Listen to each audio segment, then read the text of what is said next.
Hey, what is up, everybody? Welcome to the Guilty as Charged podcast presented by the Chargers Podcast Network. My name is Steven, and I'm the host, as always. And joining me on a victory Wednesday for you guys is my guy, Tyler.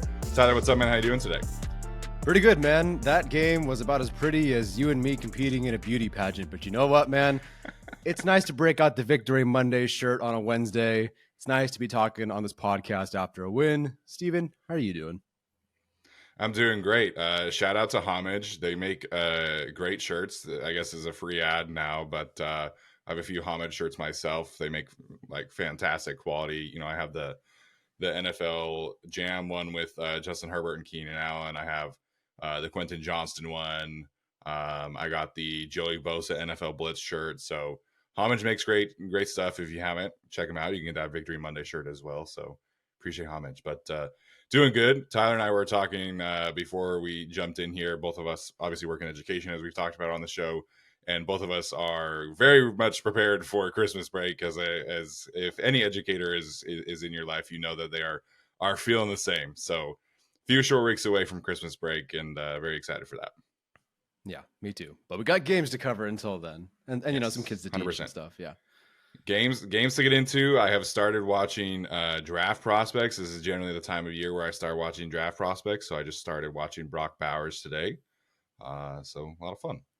All right, we're gonna dive into this Chargers Patriots game. We'll also do a little look ahead to Chargers Broncos, and then we're bringing back Overreaction Wednesday. So Tyler and I have some talking points we want to discuss and figure out where is the silver lining, or where is kind of the gray area in these kind of topics, debates that are kind of going around on social media. So it should be a lot of fun.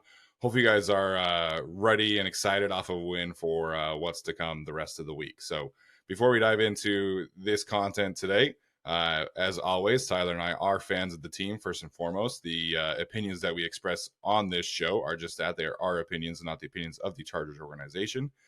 We are very grateful to have this platform and hope to continue to produce this content for you guys the rest of the season. So hopefully you enjoy it. And if you don't mind, please leave a comment, leave a rating, leave a review.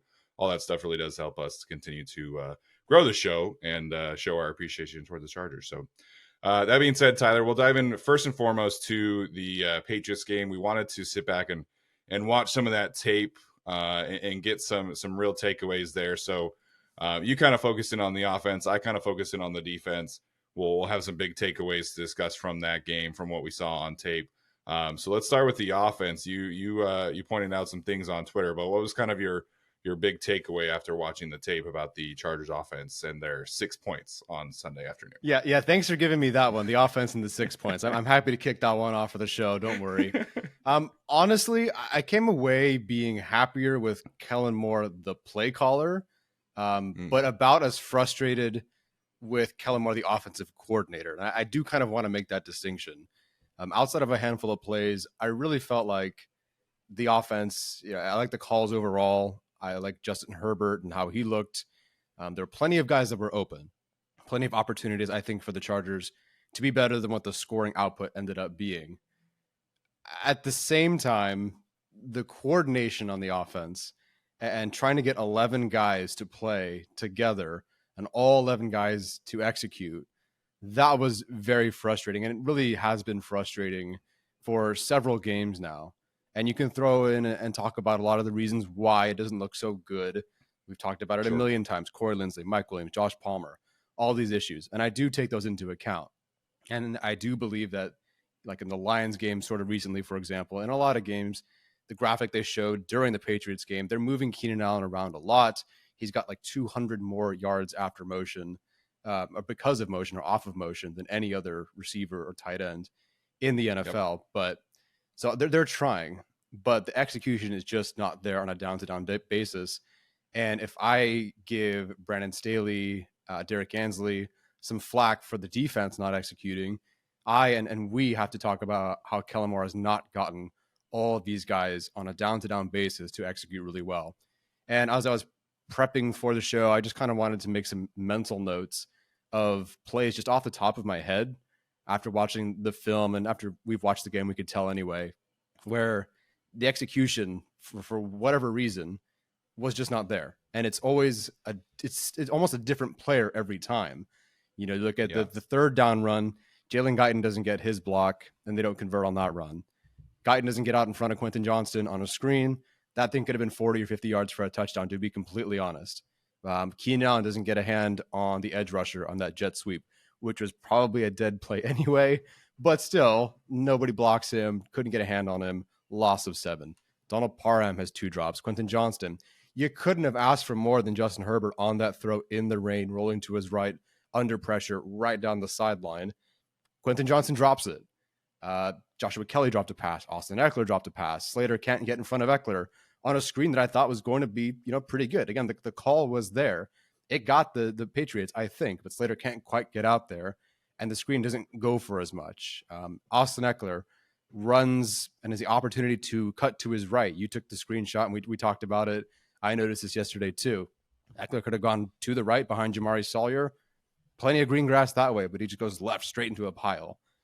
Herbert keeps the option rather than hand it off, which has been the opposite problem. In previous weeks, typically Herbert hands it off where he should have kept it. He keeps it. They lose yards. Herbert's off by just like a foot on an Everett pass in the red zone. So every unsuccessful play has one person typically not doing their job or not executing to their fullest.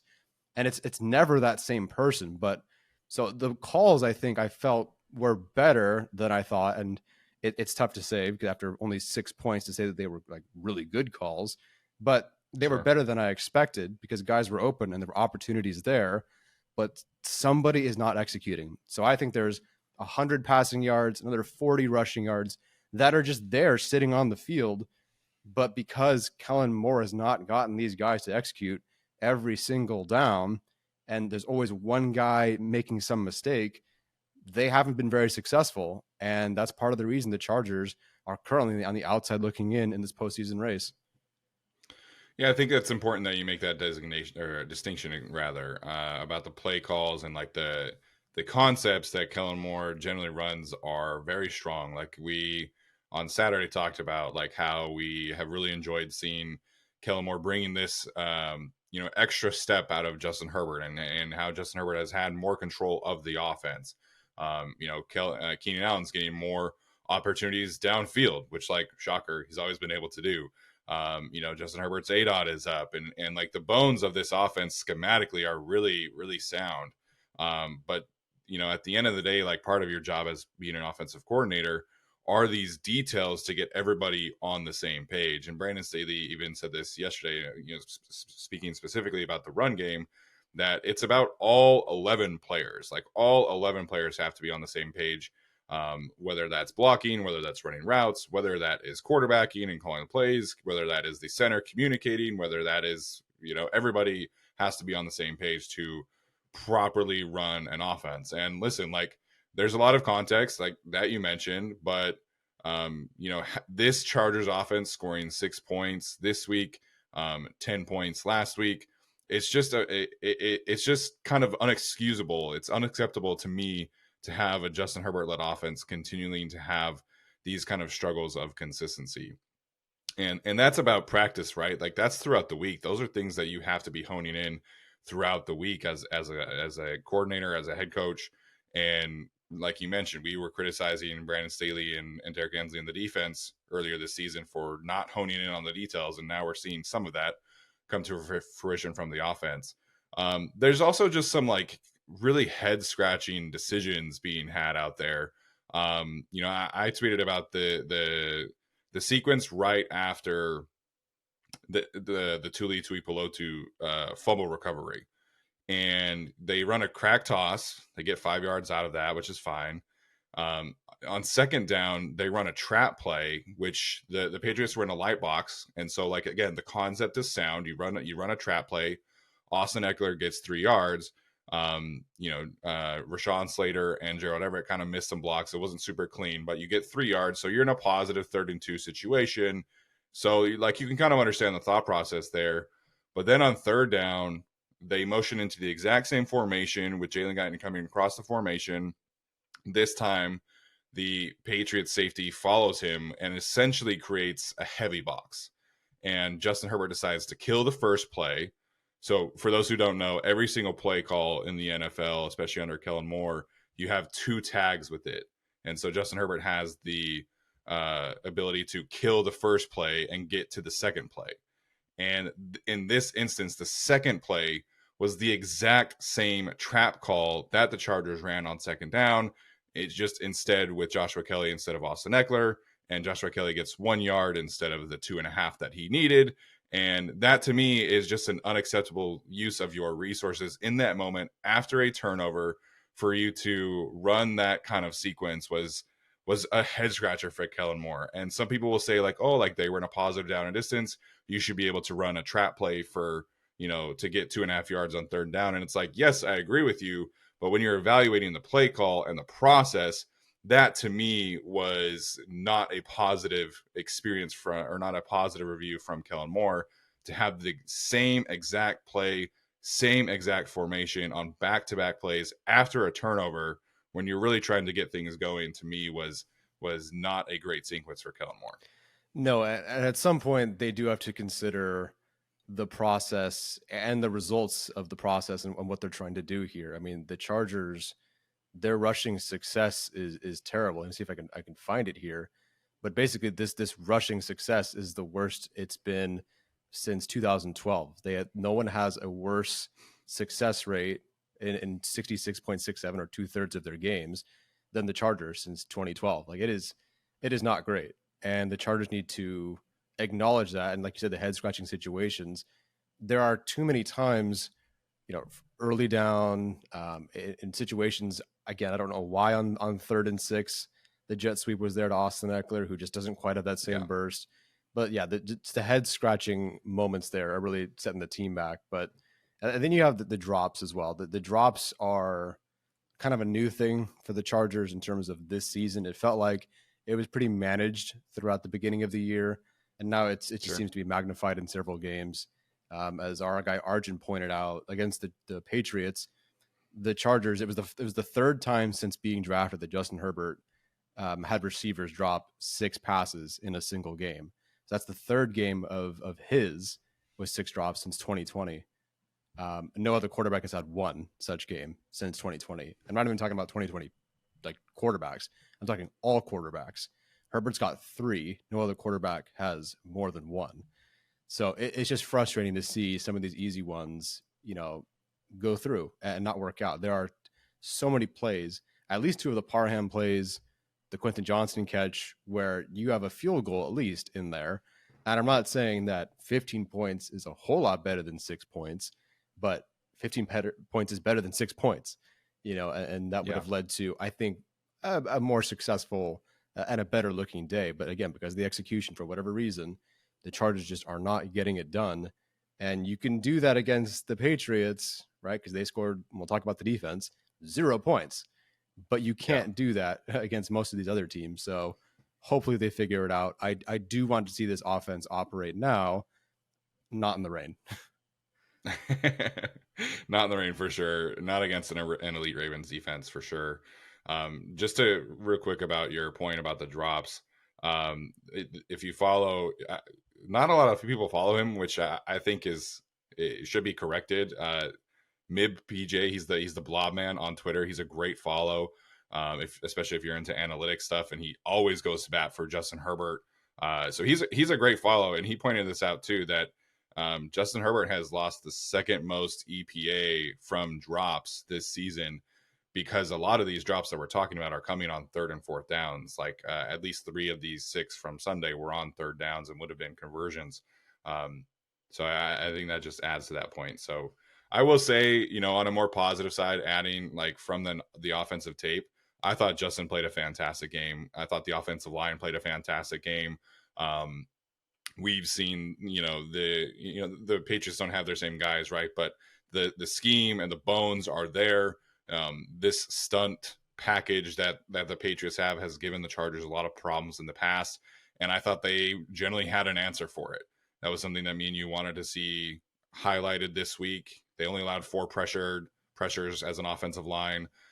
Justin Herbert was only pressured on 19% of his dropbacks, I believe, according to Pro Football Focus. So 6 points, not great, Run game, not great, but there were some positives from the offense. I think, namely Justin Herbert and the offensive line were things that you can, kind of hang your hat on in that game and hopefully build on for this week against the Broncos. Yeah, it speaks to the growth of Justin Herbert. You think of the first game that he played against the Patriots, and that was definitely an enjoyable experience. It was not. The second game was a bit better. I think they ended up scoring 21 in that game. Well, that last touchdown kind of off a mild Hail Mary sort of throw. But he looked, and the offensive line, give them credit. Like, this was arguably their best game in pass pro all season. It was definitely, at least statistically, Trey Pipkin's best, allowing 0 pressures in this game against a pretty good set of edge rushers, or at least the one edge rusher. So it was very encouraging to see. Justin Herbert has continued to look really good. We'll get into, I think, some of the Herbert growth stuff in a bit with the overreaction stuff. So I won't share everything, but yes, he did look very, very strong overall. 6 drops is just 6 drops, and they got to do better. Yeah, 100%. Shifting gears here to the to the defensive side of things. I want to give a shout out specifically today to 2 players who the Chargers made starters during the Ravens week, and that is Essang Bassey and Jalen Hawkins. Jalen Hawkins, I think, is like not necessarily a starter, but he is their safety 3, which is the safety who comes in for the dime package. And also, I guess Derwin James belongs in the same kind of conversation. So, the Chargers made these changes in the hopes that they would be able to kind of settle things down. Derwin obviously is their best player in the secondary, and they've played him more in the slot recently. And the combination of those 3 players has really started to, I think, settle down the Chargers secondary. I think previously there were a lot of communication errors, often between the safeties and the linebackers, or the slot and the safeties, or the slot and the linebackers. And a lot of times that resulted in some pretty nasty busted coverages. There were a few against the Lions that Amon-Ra St. Brown was just like wide open with nobody within 15 yards of him. Sam Laporta, same kind of thing. Since the Chargers have made that change, things have just looked so much better on the back end. And obviously it's not perfect. I don't want to put too much stock into this week's game, in the rain against a very poor Patriots offense. But they had a good showing against the Ravens. They had a good showing against the Patriots. And Essang Bassey in particular has given them a strong lift in the slot. Daniel Popper wrote about this as well. Through week 11, the Chargers were allowing 13.4 yards per reception to slot receivers, which was the highest in the league. Over the last 2 weeks, that has shrunk down to 8.7 yards per reception, which ranks 8th lowest in that span. So Essang Bassey, the combination of him and Derwin James in the slot has really started to pay dividends, and it just looks cleaner. Like, there's not as many issues passing off routes. There's not as many issues with broken coverages. The very last play, I think, is one of these examples where Essang Bassey is kind of in man-to-man coverage against Hunter Henry, and he kind of gets hung up a little bit, but Eric Kendricks is right in position, right on time, and is able to make a pass breakup. Essang Bassey was also able to recover, but if Bassey had not gotten there, Eric Kendricks was right there waiting for him. So just like the communication, the understanding, the passing off of routes, I think has really improved over the last 2 weeks, in particular because of Essang Bassey playing the way that he has. Just kind of has stabilized the slot position for the Chargers right now. Yeah, he's only allowed 21 yards receiving the last couple of weeks. I mean, that is significantly better than what the Chargers would get in terms of production prior to this. And now the Chargers, it's only over the last 2 weeks, but they are 9th in EPA per play in those 2 games, in defensive EPA per play. So they are significantly better. And like you said, there's less of these, why is that guy wide opens? There's less of, wait, why is nobody around this guy? Why is that guy just running free? There's a lot less of that. And credit Brandon Staley and this coaching staff, because they had been saying for so long, it's an execution thing. We got to play a certain way. We're looking for certain things. And it didn't seem like anything was changing. And we assumed that there was coaching, and there was, to try to correct these things. But the solution that they've come up with now, very late in the season, like the last third-ish of the season, to play these guys around, it's working. And so right now, look, even I said it last week, I'm not taking a whole lot of stock in just one game against the Ravens, who I do think got away with what they were doing that was working well. And I'm not going to put a whole lot of stock in just facing the Patriots. So I think talk to me against after Denver, obviously after Buffalo, those sort of games. Yeah. But this defense just looks a lot better. Like the product on the field just looks better. We're not just sitting here clawing our faces wondering why a guy is wide open. It's very sound. Things are in front of everybody. It just seems like everyone understands their responsibilities now. And credit to all the acquisitions they've made really throughout the middle of the season or right before the season. I mean, having some foresight to bring in some guys. It was Dean Marlowe for a bit who really stabilized things. Now it's Jalen Hawkins, Bassey, Hollins, the edge rusher. Some of these guys that Mhm. they're bringing in are just bringing something different that maybe they expected from their draft picks. Some of these draft picks, whether because they're hurt or not playing well, etc., that was kind of their plan going into the season. I understand why you have those guys in those roles, but they brought in different guys and they've kind of made themselves prepared to pivot at a certain point. And you may say, too little, too late, but they are pivoting and it is working. And if it continues to work again this week against the Broncos and a pretty good Broncos offense right now, hats off to the coaching staff. Yeah, I am curious to see how things change. JT Woods was activated off of the NFLI list today. That means the Chargers are carrying 5 safeties on the roster right now. So I am curious to see what the plan is for JT Woods. Does that mean more slot snaps for Derwin, more box snaps for Derwin? Does JT Woods have a role at all? It is just going to be interesting to see how they kind of onboard him, because JT obviously was the safety 3 all off season long. He started that way. He was placed on the NFLI list. But Jalen Hawkins has been playing pretty well. Essang Bassey has been playing pretty well. Derwin in the slot has been a nice thing to get back to. And I think those guys also stabilizing those positions means that Derwin James can get back to doing some of these things, like rushing the passer, like playing as a pseudo like edge rusher in certain packages. And I think that's really where we've seen Derwin kind of start to make more of an impact over the last couple of weeks. So there are definitely some other things like defensive storylines. Obviously, we talked about Khalil Mack on Sunday afternoon and what he's doing. I continue to be amazed by the way that Tuli Tuipulotu has just walked into the NFL and become one of the best edge run defenders in the league.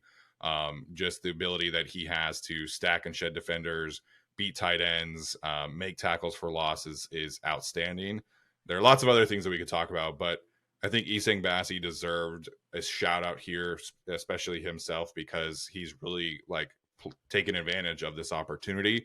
And obviously, I hope that continues for the rest of the season. Yeah, me as well. And I hope that whatever JT Woods' role is in whatever capacity, how they rotate these safeties, we do love Derwin James closer to the line of scrimmage, and we do love him as an edge rusher, of course. That was fantastic.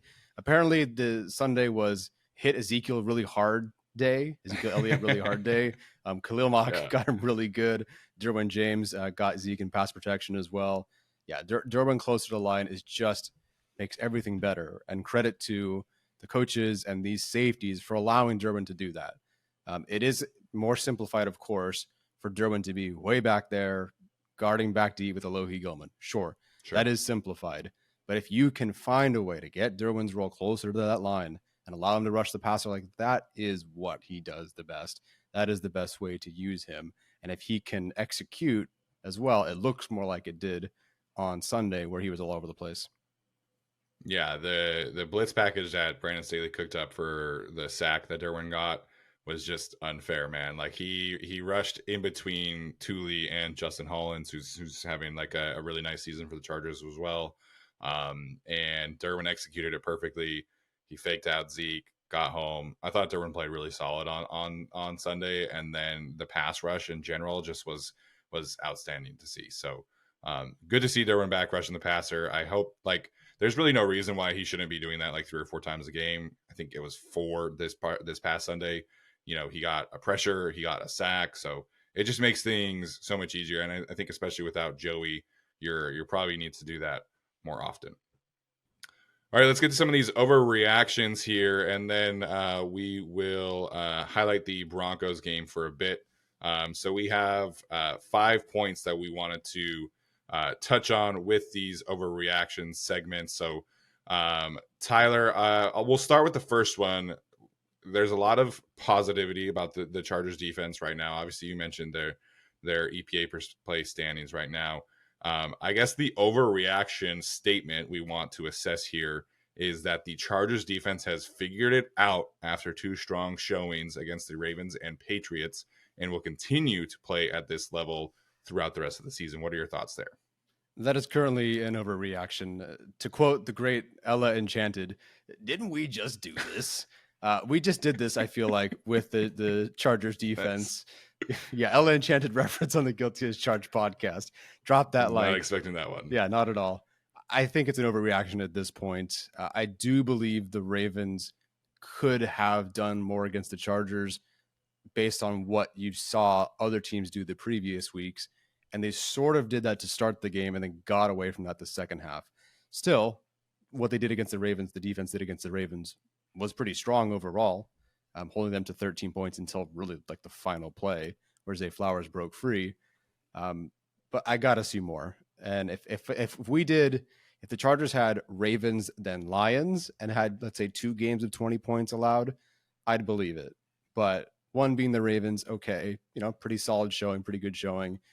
The Patriots, man, they're not good. Their offense is not very good. So I got to see more. I do believe it is an overreaction at this point.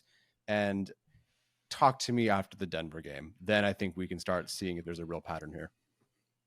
Yeah, I think that's totally fair. I also think figured it out. It has to be quantified here because the Chargers right now, like you mentioned, they're 8th in EPA per play over the last 2 drives. That if that is your expectation, if that's how you are qualifying, figure it out. If your expectation is them being a top 10 defense, I think definitely this is an overreaction. I think if the Chargers bar for defensive success is 20th in the league, I think over the final 5 weeks, this team can be that. So I think I would kind of fall in the middle right now. I think that I don't want to fall for this trap again of it being the defense, this is what we were expecting. This is what we wanted to see. But I do think that they have settled some things down and I think they can perform at, an average level right now in terms of EPA per play, in terms of being maybe 21st in the league, and not just allow these explosive plays to really kill them. Because that was the biggest thing, preventing them from being an average defense. So they're doing some good things. Personnel changes have worked. But I think in terms of figured it out, I think that probably is an overreaction. Yeah, I would agree. Hey guys, VIP ticket packages for the first ever Super Bowl in Las Vegas are now on sale. And only On Location offers all-inclusive experiences worthy of the entertainment capital of the world. Ticket packages boast an array of offerings such as premium seating to the game, epic pregame parties with headline talent, NFL legend appearances, premium drinks and fare, and much more. Visit NFLOnLocation.com or search NFL On Location today. Your football experience of a lifetime awaits only with On Location. All right, Tyler, you want to do the next one here? I'd love to. Let's do the next one. So, switching back to the offense, the Chargers offense is in real trouble down the stretch of the season. Overreaction? I'm going to say yes. EPA per play right now is not very kind for the Chargers over the last 2 weeks. Obviously, the points have not been kind either. But we're not too far removed from 2 very strong showings from the offense against the Lions and the Packers. The Lions in particular, we were definitely not expecting that kind of performance. I think that game was right up there with Justin Herbert's best games of his career. We just talked about Justin Herbert having a really strong performance on Sunday, despite the 6 points. The context of his performance, I think, is stronger than that. And they have some positive matchups here down the stretch. The Broncos defense is not the same one that had 70 points hung on them by the Dolphins, but you can score on the Broncos defense. You could score on the Bills defense. We'll see what happens with the Chiefs and what kind of that game means. But I think Justin Herbert and Keenan Allen are still playing at a high enough level where I'm not super concerned about the offense. Obviously, there are some things that I am concerned about, which we have talked about. But as a whole for the offense, I think they will be fine over the final 5 weeks of the season. I think Justin Herbert definitely keeps that floor there, and you assume that the drops will decrease significantly. I can't imagine another 6-drop game, although they've already had 2, I think, the last 4 weeks. But I think things could get better. I don't think it's an overreaction, though, to say that the Chargers will be in trouble on offense over the last few games. Now, sort of like the defense, it depends on what your bar is here. What is the Sure. version for what being in trouble is? I think it's hovering in like this 14 to 20 point range. I think, and basically not be able to exceed that. And I think the Chargers are a bit in trouble. The Raiders, believe it or not, are 5th in EPA per play the last 5 weeks on defense. That certainly is potentially because of the coaching switch. I'd imagine so. But you see what they did to the Dolphins. Heck of a game. They're playing hard. And of course, like rivalry games are just different. The Bills will see how they are and what the state of their defense even is by the time they get to that game. But McDermott is a defensive-minded head coach. The Chiefs, we saw what the Chargers did against the Chiefs. And that was with Josh Palmer, who dropped a $133 on them. The Josh Palmer situation is what gives me a lot of pause right now. If we saw either Palmer come back or Quentin Johnson be more heavily involved as a true mainstay in the offense, I'd feel better. But I do worry about the Chargers offense right now because I don't think the run game gets solved. I need to see this Chargers offensive line pass protect as they did on Sunday for several games. I don't know, man. I am worried about this group. And, the Broncos defense, it was definitely not great to start the season, but they are 8th in the same last 5 games in EPA on defense. So in theory, the Chargers, based on what's going to be the second half of the season, are facing 3 or 4-ish top 10 defenses in terms of how they are playing right now. Sure. And that gives me a bit of a pause. So I think it's not an overreaction to say the Chargers offense is actually in trouble. Yeah, I mean, Palmer coming back would be huge. We don't know what that status is. Brandon Staley said this week that there's a chance he comes back. He's progressing, but we don't really know. He's eligible to come off injured reserve basically at any time at this point. Mm-hmm.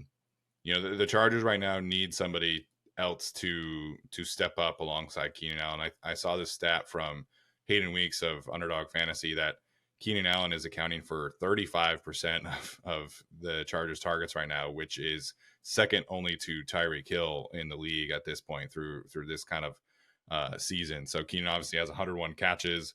We've talked about him potentially being in range to catch Michael Thomas's receptions record, which would be crazy, which is fantastic for Keenan. Obviously, we've loved to watch it happen, but the Chargers do need a secondary target to come back into things. Gerald Everett was more involved this past Sunday. Maybe he's that guy. And Brandon Staley did tell CBS quite often, apparently, that was the guy that they were hoping to get going more often. So we'll see how it happens there. I understand the concerns. I just think that Justin Herbert is playing at a level right now where I think they'll be fine. I'm not expecting them to be like top 5 like they were when everybody was healthy, unfortunately. But I think they'll be able to, have chances to win these games because I just think Herbert is playing at that level right now. Yeah. Overall, I think both the offense and the defense are going to kind of meet in the middle. I think they're both going to be, the offense will have to try to return to their form. Defense will have to maintain this form. I think they'll kind of meet in the middle as both being solid, I hope, to finish the season. How many wins you get out of that? Not sure. Yeah, for sure. All right, our next one here is a bit of a maybe a season-ending topic, but we wanted to touch on it because Mr. Khalil Mack is having a fantastic season, and we're limiting this specifically to veteran off-season additions. But Tyler, is it an overreaction to say that trading for Khalil Mack is the best veteran off-season move that Tom Telesco has ever made? If we're just talking about free agent acquisitions or trading acquisitions and non-drafts, It is not an overreaction to say that Khalil Mack is the best move that Telesco has made in the offseason during his tenure. I think the 3 that you put up there are signing Corey Linsley, which completely changed everything about pass protection for the Chargers when he first got there. 100%. Casey Hayward signing, which is an incredible signing, one of the best in the NFL over that span in terms of what they ended up getting out of it. But I think the trade for Khalil Mack, while the defense overall has not been completely changed by that specific addition, there's a player right now in Khalil Mack gunning for the NFL sack record all time, 2 away from passing Sean Merriman, Leslie O'Neal for their own, Yeah. or from tying those two guys. So no, it's not an overreaction. I think at minimum he's one of the 3 best additions through the offseason, and so therefore not an overreaction.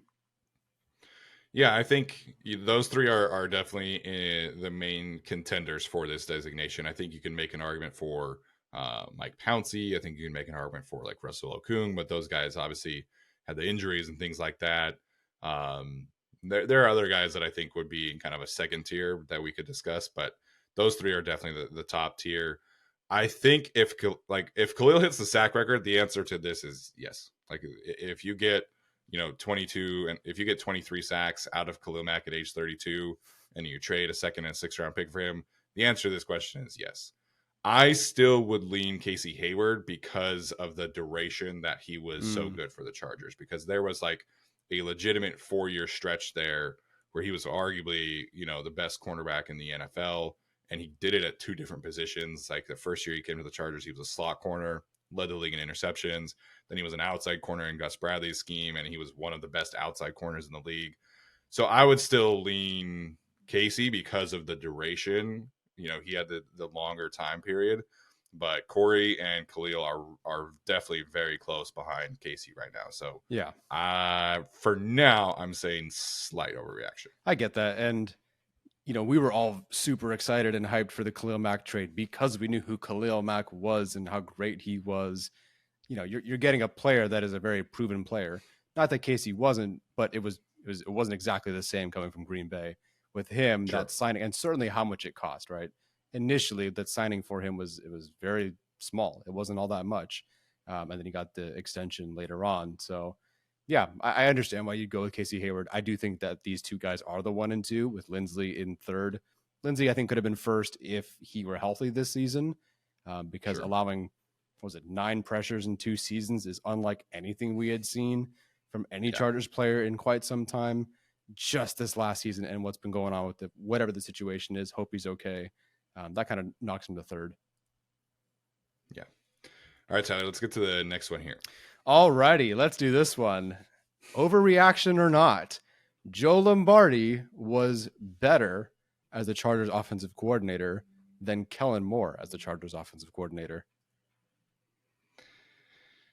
Man, obviously we wanted to do this one because they're playing each other this week. There's a lot of coaching narratives to discuss. I think this is an overreaction because I think what Kellen did over the first, it's a very small sample size, but what Kellen did over the first 3 games was better than anything Joe Lombardi did during his tenure as the Chargers.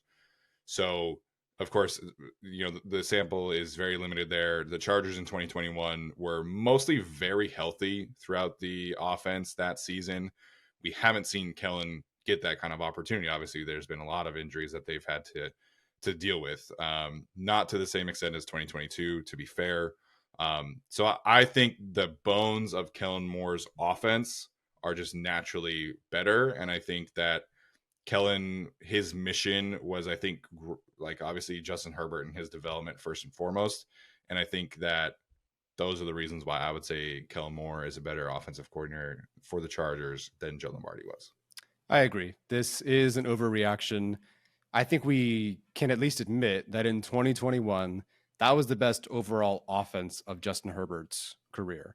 I'm not saying Herbert was the best or wasn't the best, but that was the best overall offense. And that is objectively true. You look at EPA, DVOA, they had more points per drive than the season where LaDainian Tomlinson set the touchdown record. So it was a pretty good offense overall. You could maybe just pick out some of the games where it wasn't so great, but it was still a top 5 offense in terms of efficiency, scoring, etc. You really have to compare the 2 teams when the adversity hit. And both of these guys, Joe Lombardi in 2022, Kellen Moore this year, have dealt with a lot. Maybe you get Corey Linsley this year, but Justin Verb was cracked that year. You get more Josh Palmer this year, but you lose, Mike Williams for, 15 games the next year. So it's tough. But I think if you just look at it when the adversity hits, and this is what we wanted, when the adversity hits, who's better, who can pull more, I think it's easily Kellen Moore. There's no game on the Chargers schedule last season where they came close to putting up 38 points with all these guys hurt. That doesn't happen. Keenan Allen working downfield, with a two skinny posts or whatever it was, two of them for touchdowns. That doesn't happen against the Lions with Joe Lombardi as the offensive coordinator. There is no 38-point output for the Chargers over that stretch. So Yeah. I think working with what they have when they've been limited, I think Kellen Moore has been better. But 2021 was the best overall Chargers offense, but that's also because Slater was playing like an all-pro. You had Corey Linsley playing like an all-pro. So everyone was just healthier. Where the Chargers were going this season, as you pointed out, with those first three games, first game very different than the third game, but the passing game started to really figure itself out. Keenan had 200 yards, and he threw for another 40. Mike Williams had 100-something yards. Josh Palmer had two big catches, one of them for a touchdown. Justin Herbert was perfect in that game. That's where the passing game was going to go, and then the rest is what we already know. So I think that if we had seen this offense healthy for 8 games, we're talking about, one, a very different season, and two, just a completely different feel overall about Kellen Moore, where, fans, as we interact with, are not asking or suggesting this idea that Lombardi is a better coordinator for the Chargers than Kellen Moore. Yeah, I think even just if one of Palmer or Mike Williams are healthy right now, I think you're seeing a drastically different offense. But you lose those two guys. Quentin has had obviously his ups and downs. He had a much better game this past Sunday. Austin Eckler has been injured as well and has taken a step back physically. And those are things that Joe Lombardi didn't have to deal with for a whole season. So that is fair. But like you mentioned, 2021, the Chargers offense that year and Justin Herbert that year have been the best offense that Justin Herbert has experienced. If they make the playoffs that year, he's probably an MVP candidate because he was just like lighting it up that season. So we'll see what happens there. All right, last one here. We wanted to give a shout out to the Chargers special teams here. Tyler, is it an overreaction to say that Ryan Ficken is the best special teams coordinator in the NFL at this current time?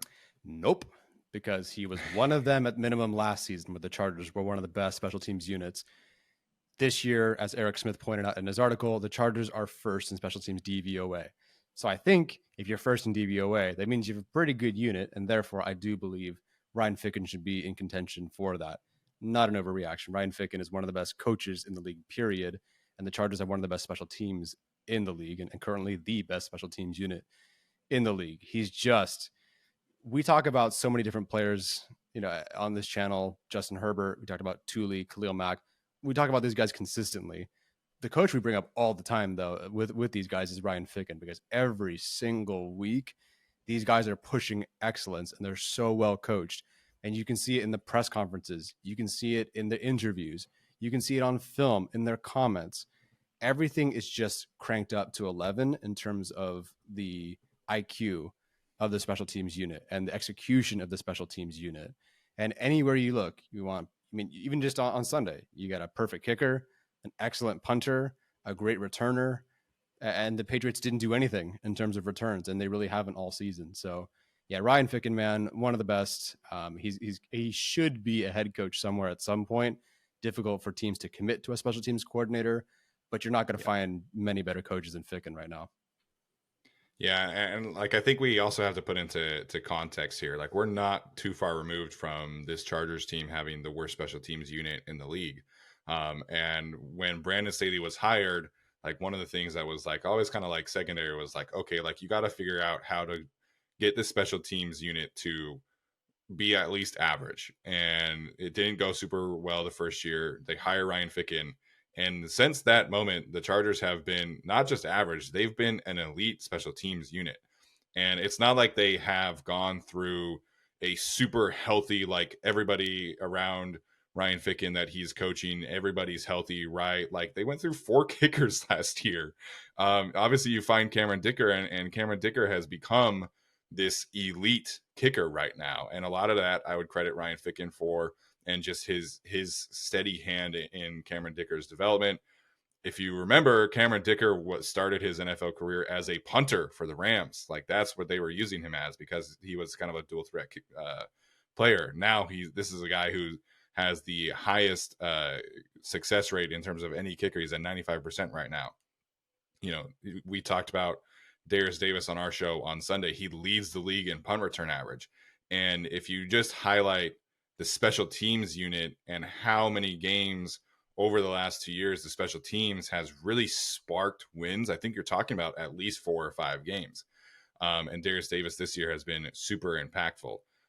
J.K. Scott, was a cast-off punter. Like he was potentially out of the league, and he's having these awesome seasons under Ryan Ficken. You look at what they're getting from these gunners and what he's gotten from Dean Leonard and Jasir Taylor. Well, you didn't have Jasir Taylor on Sunday. You lost Raheem Lane a couple weeks ago, and AJ Finley comes in off of the practice squad, and he's been an excellent special teams player. Deion Henley, Eamon Agwagwamiga, Nick Neiman, all these guys are legitimately core special teams players. You sign Blake Lynch off of the street, and he's a core special teams player. Like everything just kind of clicks into place. Like it's incredible to watch what Ryan Ficken has been doing for this team. And absolutely, I think this is not an overreaction. I think he's definitely one of at least the 2 best special teams coordinators in the NFL right now. Yeah, I would agree. He's I hope for the Chargers what like Dave Tube is for the Chiefs, where he's been a consistent presence for them as a coach for at least since Andy Reid's been there, which I think is about a decade now. So if Ficken can be that for the Chargers for a long time, the Chargers are in really good hands. Like you said, how often can we look at the Chargers over the last decade and say that special teams won you a game? And it never is like officially just the special teams that does it, but there's a few games where it really feels like that. It certainly was against the Broncos on Monday Night Football. It certainly was against the Jets. Derius Davis literally won them that game with his 1 touchdown, and it was over. Like you could have gone home. Jets weren't scoring more after that anyway. It's just a tremendous, tremendous advantage for the Chargers. Yeah, and like how crazy is that to say that after everything we've watched, the early years of my fandom, because I was born in 1994, so like people pointed out to me today, like, oh, like you had John Carney and all these guys. Like, okay, I was 5 when John Carney left the Chargers. You have Mike Cyphers and Nate Kading, obviously, but really like since like I was in high school, so like 2010-ish to Ryan Ficken, the Chargers have been bad on special teams, and now it's one of the best units in the league. Mm-hmm. So Ryan Ficken absolutely deserves a shout out. All right, real quickly here, we're going to wrap up today's show just highlighting the Broncos game. A few things here. First and foremost, it is Antonio Gates Day. He is going to be honored at halftime. Obviously, a guy we all have argued as the greatest tight end of all time. So first and foremost, congratulations to Mr. Antonio Gates. Many of my core memories of the Chargers are involving Antonio Gates and Phillip Rivers and all those guys. I would also encourage anybody who attends this game on Sunday to stay in your seats at halftime and be able to watch Mr. Antonio Gates get his due recognition from the Chargers. So definitely wanted to start there. Shout out to Antonio Gates, one of the best ever, should absolutely be a first ballot Hall of Famer at next year's ceremony, and hope that is the case because he definitely deserves that. He's just a throwback to an era and really kicked off kind of a renaissance at the position at tight end. And I've watched highlights of him. The Chargers do a good job of posting highlights here and there of Antonio Gates, and it's just who plays like Antonio Gates these days. He's just different. He's unique, and you can tell this is a guy who was a basketball player who transitioned to the NFL and then just, oh, by the way, became a Hall of Famer. Or he's going to be a Hall of Famer. That's no surprise there. So, he's fantastic. I was there when he broke the touchdown record. I was there on White Hot Sunday when they played the Seahawks in their opener, and I believe 2014, where he had the hat trick, 3 touchdowns to upset the defending champions. Like he's a part of many of my memories, of course, and certainly one of my favorite players on the Chargers of all time. Yeah. So like I said, I encourage anybody who's attending on Sunday to stay there at halftime in your seats and be able to participate in a little bit of a ceremony. So getting to this game specifically in our time here, I do want to highlight this because this Sunday against the Broncos is essentially an elimination game for either team. The Broncos have had this recent, surge here. They won 5 games in a row. Obviously, they lost to the Texans. The Chargers are still kind of hovering at a point where they could presumably make a run, like make things right. So as it currently stands, according to New York Times, the Chargers have an 8% chance at the playoffs, and Sumer Sports has them at 9.1%. The Broncos are a little bit better here. I think they're around 20% in most cases. Obviously, they have a better record right now. The Chargers, if they lose this game, they're at less than a 2% chance on both of those two sides in terms of making the playoffs. The Broncos go from around 20% to around 10%.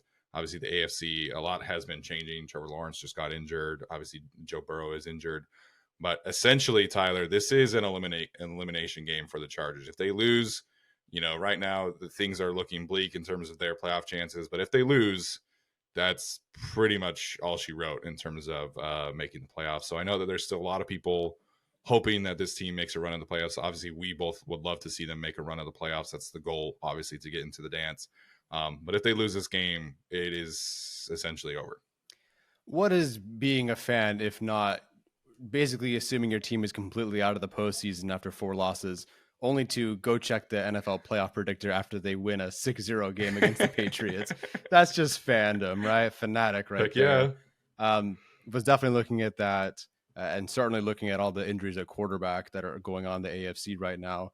It feels like there's an opportunity for a team to sneak in because of those, and we'll see what the ramifications of all these injuries are over the next few weeks. But yeah, man, this is it. This is it. Like, this is potentially the season if the Chargers lose this. If they lose this, that's the season. 1%.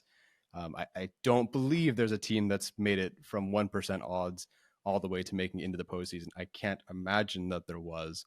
So while it has not been officially the end of the season so far for the Chargers, it basically ends on Sunday if they lose, and they can't. And I think it's going to come down to your star players, all the way down to your special teams unit, which is really good, all the way down to your backups like Bassey, not starter now, like Bassey, like these guys, to get it done. And I think the Chargers, at least at home against the Broncos, will be up for the task. The games after that, where they have to travel to Denver, stuff like that, that is a different story. Yeah, I think, the overall intensity of this game should really ratchet up. Obviously, it's a division rival game. I've said this before. I know a lot of Chargers fans have felt this too, that like the Broncos have kind of felt like more of like the emotional rival for the Chargers for most of my life. I grew up in Utah. Like most people in Utah are Broncos fans. So for me, that was always kind of like the rival. Obviously, there was like the Philip Rivers, Jay Cutler stuff back in the day, and then the Broncos won those 2 Super Bowls. So obviously the Chiefs now are like the top dog, but this is a super important game because this could signify the end of this season. Whereas if you beat this team, you could potentially still have chance at the rest of your reaching your goals. Like, it's not necessarily control your destiny. It's definitely not control your own destiny. But if you can win this game, you're sitting at 6-7. You're sitting in this spot where you can still potentially take advantage of all of these other AFC injuries. And like, as a casual fan of football, like, I would like to see some healthy quarterbacks get into the playoffs, man.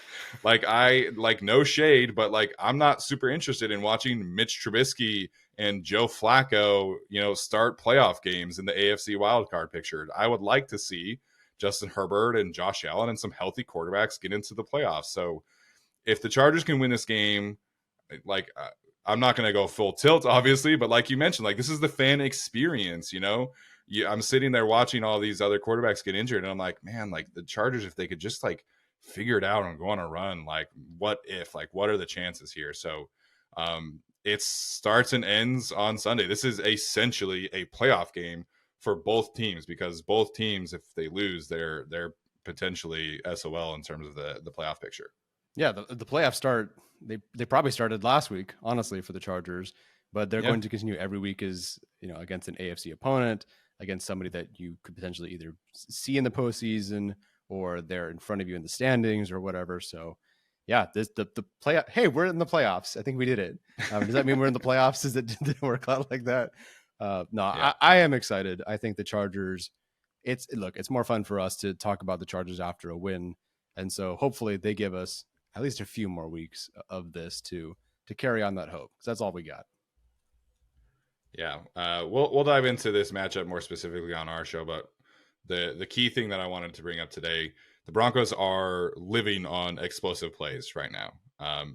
Basically, what I mean by that is specifically their rushing offense has created off explosive runs at the 5th highest rate in the league right now, and they have the highest turnover rate over the last 8 weeks. Basically, since they allowed 70 points, they have created more turnovers per game than any defense in the league. And that's how they have been able to, get on this win streak. They create explosive runs, some explosive passes. They're certainly starting to figure out how to use Cortland Sutton specifically. And then they create turnovers a lot, specifically fumbles. They've had a lot of positive fumble regression over the last 6 or 7 weeks. So those are two key things. The Chargers have mostly done a great job of limiting explosive runs on defense and limiting turnovers on offense. Those two areas are going to be absolutely crucial in order to win this game on Sunday, because that's basically how the Broncos have gotten hot over the last 2 months. Well, it's a good thing that the Chargers have Khalil Mack, and he's facing Mike McGlinchey, who is 5th worst in the NFL in pass blocking efficiency.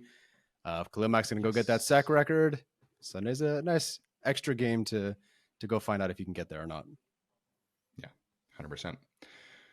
All right, that's going to do it for us today. Apologies for a bit of a longer show, but we had a lot of things to cover here with the segments and things like that. So, hopefully you guys enjoy the show. Comment, let us know. We'll be sure to be on YouTube and interacting with you guys. We always appreciate all of that. Like the show, subscribe to the Chargers channel and our own channel over at the Guilty as Charged podcast. We greatly appreciate that support. That's going to do it for us today. We'll see you next week at this time. As always, bolt up.